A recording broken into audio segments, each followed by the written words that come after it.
안녕하세요, 여러분. 오늘은 우리 강아지들의 건강과 행복을 위해 꼭 알아야 할 중요한 이야기를 나눠볼까 합니다. 바로 강아지가 먹을 수 있는 음식과 절대 먹어선 안 되는 음식에 대한 건데요. 우리의 반려견들은 단순한 애완동물이 아닌 가족이죠. 사랑하는 우리 친구들이 더 오래, 더 건강하게 함께할 수 있도록 소중한 정보들을 준비했으니 함께 끝까지 지켜봐 주세요. 반려동물에게 해로운 음식들은 강아지, 고양이들을 키우시는 분들은 대부분 알고 계실 텐데요. 그래도 정말 중요한 내용이니 한번 보고 가도록 하겠습니다. 양파와 마늘, 매운 향이 나는 채소들은 정말 위험합니다. 적혈구 파괴를 일으키고요.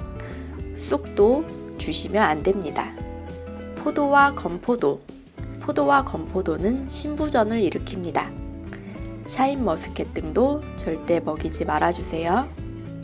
초콜릿, 커피, 녹차, 카페인과 이뇨제, 테오브로민 때문에 정말 위험한 음식들인데요.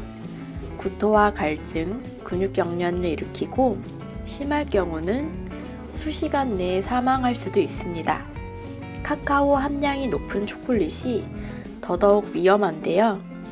28g의 초콜릿은 14kg의 개를 죽일 수 있다고 합니다.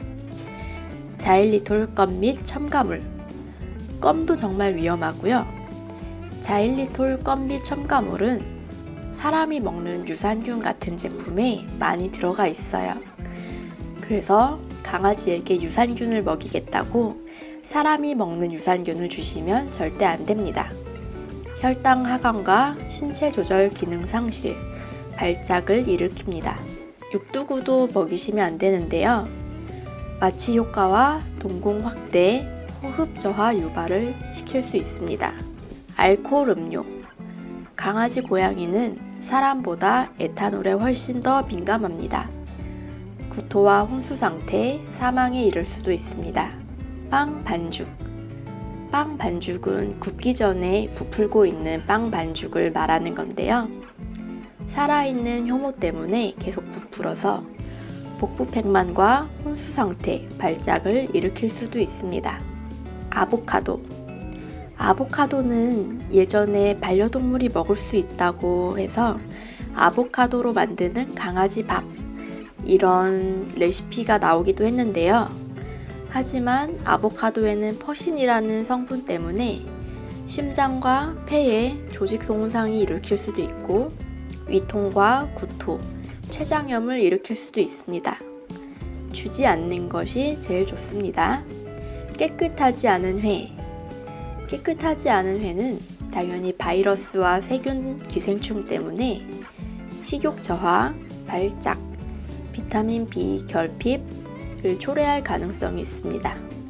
덜 익은 토마토는 빨갛게 되기 전에 초록색인 토마토를 말하는 건데요.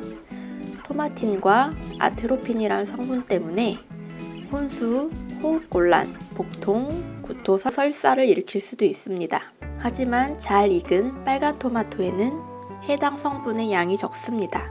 그리고 토마토의 줄기나 잎사귀도 위험하기 때문에 토마토와 반려동물을 함께 키우는 가구들은 반려동물이 잎사귀를 먹지 않게 주의하셔야 합니다.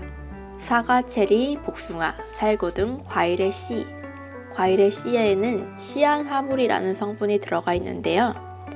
동공 확장과 쇼크, 구토, 부정맥, 피부 자극 등 당장의 부작용은 없더라도 주기적으로 섭취할 경우 축적이 되어서 영향을 끼칠 수 있습니다. 과량의 소금은 전해질 불균형을 유발하고요. 땀 배출이 적어져 체액 배출 장애로 인한 심장 비대나 신부전을 초래하거나 음수량이 증가해서 위약장을 일으켜 사망할 수도 있습니다. 그리고 기름기가 많은 음식도 위험한데요.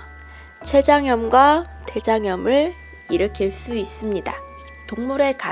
동물의 간의 경우 적당량을 먹을 때는 괜찮지만 너무 많은 양을 먹게 될 때 비타민 A의 중독, 뼈의 기형, 체중 감소를 일으킬 수도 있습니다. 동물의 간은 하루에 손가락 한 마디 정도만 먹여주시고 일주일간 매일 먹였을 경우 2주간 휴지기를 주시는 게 좋습니다. 그리고 커다란 야채, 딱딱한 야채의 경우 소화가 잘 되지 않아서 많이 섭취한 경우 장폐색을 일으킬 수도 있습니다. 적당량을 주시거나 아니면 잘게 잘라서 주세요. 이번엔 반려동물이 먹을 수 있는 음식 재료들을 알아보도록 하겠습니다. 고구마와 단호박, 감자, 강아지가 먹을 수 있는 식품 재료이고요. 식이섬유가 풍부해서 배변 활동에 효과적이고 특히 위가 약한 강아지에게 추천하는 식재료입니다. 전자레인지로 익히는 것보다는 시간이 들더라도 쪄야지 단맛이 강해집니다.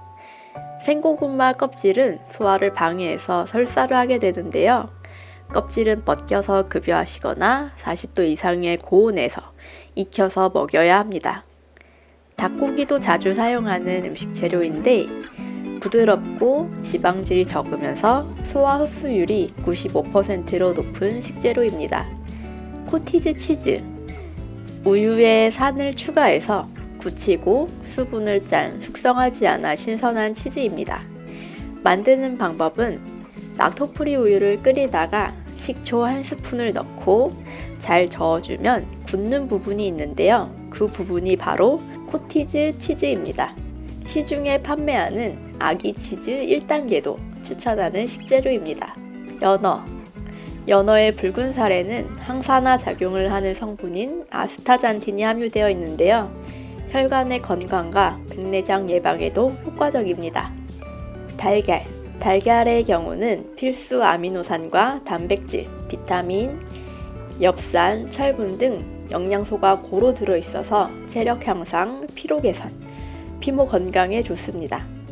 단 반려동물에게 급여 시 완전히 익혀서 주시고 흰자를 잘 소화하지 못하는 경우 노른자만 급여하시는 것이 좋습니다.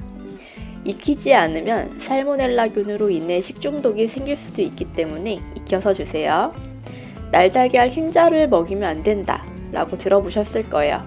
날달걀 흰자에는 비타민을 억제하는 성분인 아비딘이 들어가 있습니다. 장기적으로 먹을 때 비오틴 결핍으로 피부 건강에 문제가 생길 수도 있습니다. 따라서 날달걀 흰자는 주지 마시고 익혀서 주세요. 브로콜리, 당근의 경우도 강아지에게 급여하실 수 있는데요. 사람 몸에 좋은 것처럼 항암 작용, 항산화 작용을 돕고 성인병과 당뇨를 예방하는 효과가 있습니다. 두부도 급여하실 수 있는데요. 대신 두부에 들어가 있는 간수라는 물에 나트륨이 많이 들어가 있습니다. 따라서 두부를 끓여서 간수를 빼주시거나 면포를 이용해서 간수물을 쭉 짜서 없앤 후에 급여하시는 것이 좋습니다. 돼지고기도 먹이셔도 되는데요. 돼지고기의 경우 비타민이 많이 함유되어 있는 고단백 육류입니다. 피로 회복과 빈혈, 성장 발육, 체력 회복에 효과적인데요. 여름을 타는 강아지에게 돼지고기를 급여하셔도 정말 좋습니다. 대신 지방이 비교적 적은 사태와 뒷다리살, 안심 부위를 사용하시는 것이 좋습니다. 오리고기도 먹이셔도 되는데요. 오리고기의 경우 지방이 적은 안심 부위를 자주 사용합니다. 비트도 먹이셔도 되고요. 그리고 시금치도 먹이셔도 됩니다. 비타민과 철이 풍부해서 감염증 및 빈혈 치료에 좋지만 고양이가 시금치를 과다하게 섭취할 경우 요로 결석이 생길 수도 있습니다. 시금치의 성분인 옥산살이란 성분이 체내에서 칼슘과 철분을 결합하는데 이로 인해서 칼슘이 부족해져서 결석을 만드는 원인이 됩니다. 또 파프리카에선 단맛이 나서 강아지가 선호하는 채소입니다. 올리브유 등 식물성 오일 강아지, 고양이 다 섭취할 수 있습니다. 특히 올리브유 같은 경우 산화 안정성이 우수하고 암과 당뇨병, 변비 예방에 좋습니다. 다만 지방이기 때문에 너무 많이 섭취할 경우 비만에 걸리기 쉽습니다. 북어도 강아지에게 정말 좋은 식재료인데요. 북어는 말리는 과정에서 원래 함유되어 있던 단백질이 분해되면서 아미노산 양이 증가합니다. 따라서 더 쉽게 흡수되는데 북어에는 필수 아미노산인 메티오닌과 타우린이 많이 함유되어 있습니다. 메티오닌은 항산화 작용과 면역력을 강화하는 효과가 있고 타우린은 항산화 작용과 세포 기능을 유지하기 때문에 꼭 필요합니다. 강아지, 고양이가 출산을 했거나 수술을 했다면 그 다음날 북어죽을 끓여주시는 것도 추천드립니다. 그리고 강아지, 고양이에게 우유를 먹이실 때는 락토프리 우유를 주셔야 되는데요. 새끼 강아지나 고양이들은 모유를 먹여야 해서 유당을 분해할 수 있지만 자라면서 유당 분해 요소가 안 나오거나 적게 나옵니다.